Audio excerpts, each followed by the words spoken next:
Hey, we're standing here in a bathroom that our crew's just finished up, and it's about ready for its rough frame and rough in inspection for all the utilities.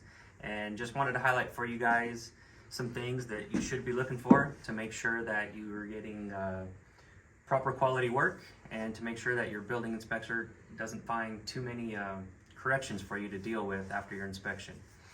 So I wanted to start here in the shower pan. This particular shower is a curbless shower, so it steps down. Most common you'd see a shower with a curb coming across here, but doesn't matter which way you go, the same principles apply. The shower pan should be framed in a way that it slopes towards your drain.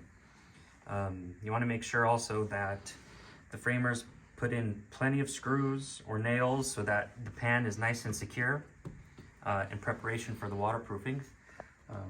Also, you want to make sure that the framers install plywood around the perimeter of the shower up 12 inches so that the waterproofing contractor can roll his waterproofing up the shower walls to ensure you get a nice tight seal. If you get a bench like this shower, you want to make sure also that they frame the bench in a way that the top has slope to it so that when using the shower, no water gets stuck up on the bench and pools, but that it can flow into your shower pan and drain with everything else. Also in this shower, we've got a niche, and you want to make sure that the framer is prepped for that by installing kind of the perimeter of the niche with blocking and highlight it so that your drywallers don't end up just covering it all up. You forget about it, tile guys come in, tile over it, and you realize too late that where you wanted a niche, it'll be now cost a lot of money to make it happen later. Moving on to the utility walls, you also want to make sure that the plumbers insulate all your hot water lines. You want to make sure that they install blocking or strapping on your plumbing so that the plumbing pipes, no matter if they're waste or water or gas, do not have a lot of wiggle to them. Same concept for the electrician's work. Here the electrician used wire guides to make sure these two wires don't have too much wiggle in them as they go up the wall. On this wall, instead of wire guides, the electrician used staples to make sure that his wires are all nice and secure. And also the plumber used a different method in that he used strapping instead of blocking to make sure that the plumbing does not have too much wiggle to it.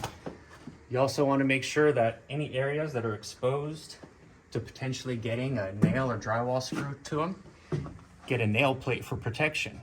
And on this particular wall, I found a mistake, and we're gonna have to get the crews back, and somebody's gonna have to get a nail plate across that gap right there to make sure that this HVAC vent on the other side here doesn't get any screws through it and get any air leakage. So that is something you're gonna want to look for, and if you see something like that, you're gonna want to make sure it's covered up. Moving on to the other major bathroom wall that the inspector is going to be looking at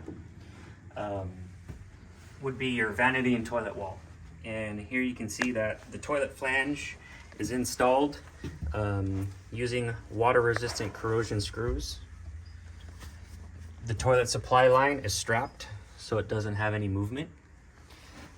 Good thing to look out for and do ahead of time is know where all your bath hardware is going to. So here we framed some blocking in the wall so that the toilet paper holder, when they attach it, they're not using just mollies into the drywall, but the screws will actually end up going into solid lumber, and you'll get a much better, stronger attachment, and you won't have to worry about that toilet paper holder ripping out of the wall in 6 months because somebody tugged on it a little too hard. Moving over towards the vanity wall, the electrician still, did a good job here using wire guides to make sure his wiring is nice and secure going through the wall. The plumbers installed strapping to make sure that the plumbing doesn't have too much movement. All the nail plating protecting the piping because it's close to the surface is there. And again, probably here, the guy should come back and get a couple nail plates right there to prevent a drywall screw from going on that line set. So we'll definitely be getting someone back here to get a couple nail plates over that line set. Moving down, supply line is insulated, plumbing is strapped and secure, and at the bottom, looks like we've got nail plates everywhere we need to protect the plumbing and the electrical. Over here also, same concept as the toilet paper holder. We've got some blocking in place for what's later going to be a hand towel ring next to the vanity sink.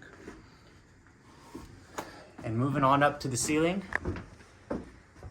you want to make sure that all your ducts are covered to prevent dust from going in them during the rest of the course of construction. You'll see that also our crews here did a good job of making sure things are kind of symmetrically lined out. We've got our can lights laid out so they're in line with each other.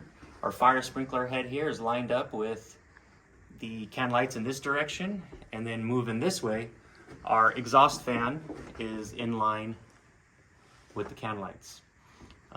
Sometimes you need to get the guys back to make sure that they connect the ducting to the exhaust fan, something that commonly gets missed, and you want to make sure that all that tape job on that is nice and secure to prevent any leakage.